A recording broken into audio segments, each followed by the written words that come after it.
Аз съм доктор Анислав Габърски, хирург съм в клиника по хирургия в УМБАЛ Света Марина и също така съм главен асистент към катедра пропедевтика на хирургическите болести към Медицинския университет Плевен.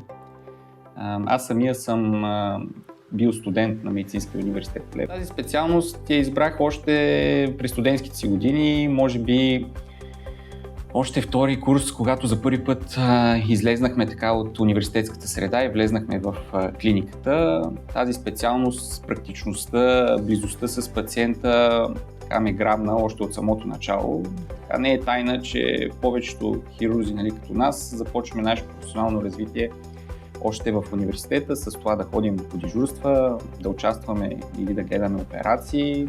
Така че бих казал, че още от университета харесах специалността и разбира се, до голяма степен трябва да благодаря на моите преподаватели тогава, че бяха доста отворени и даваха голяма възможност за развитие още от университетските години.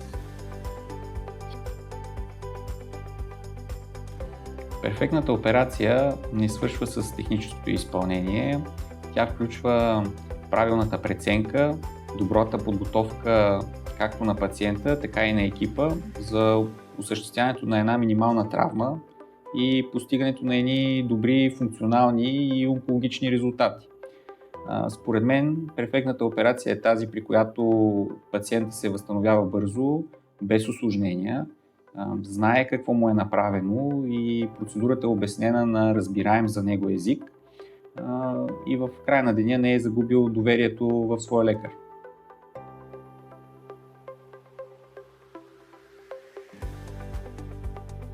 Минимално инвазивните техники ни позволяват да постигнем същият функционален и онкологичен резултат, но с една по-малка травма и по-бързо възстановяване.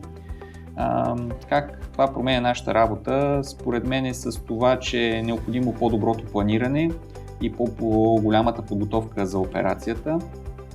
Също така трябва да разчитаме повече на анатомичното мислене, но в края на деня целта е по-добрия резултат за пациента. Това, което може би трябва да запомни пациента е, че миниинвазивната хирургия дава по-малка травма, след което дава възможност за по-бързо възстановяване, по-малък, кратък болничен престой, по-малка болка.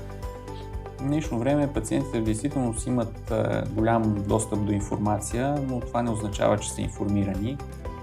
Често медицинската информация и литература, до която те имат достъп, е много сложна, трудно разбираема и понякога това грешно разбиране всъщност играе лоша роля и може да доведе даже до изграждането на един неоправдан страх.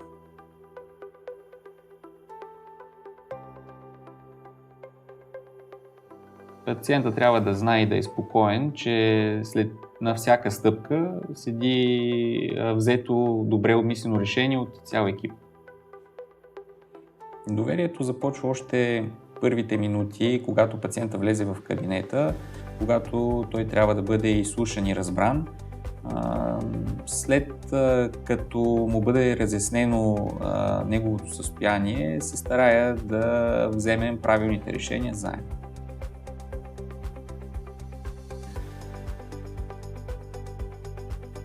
Професионалното ми развитие започна от друго работно място. УМБАЛ Света Марина Плевен може би беше една естествена стъпка, в която можех да приложа всичко научено до момента и също така да го надградя. Екипа от амбициозни, постоянно развиващи се специалисти така дават една голяма мотивация за самия и да се надграждаш.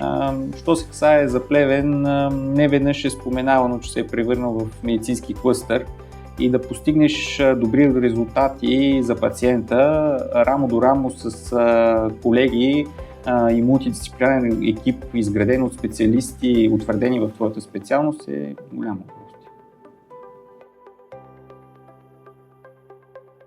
Най-голямото удовлетворение е да знам, че съм помогнал на пациентите си и сме взели заедно правилното решение за тях.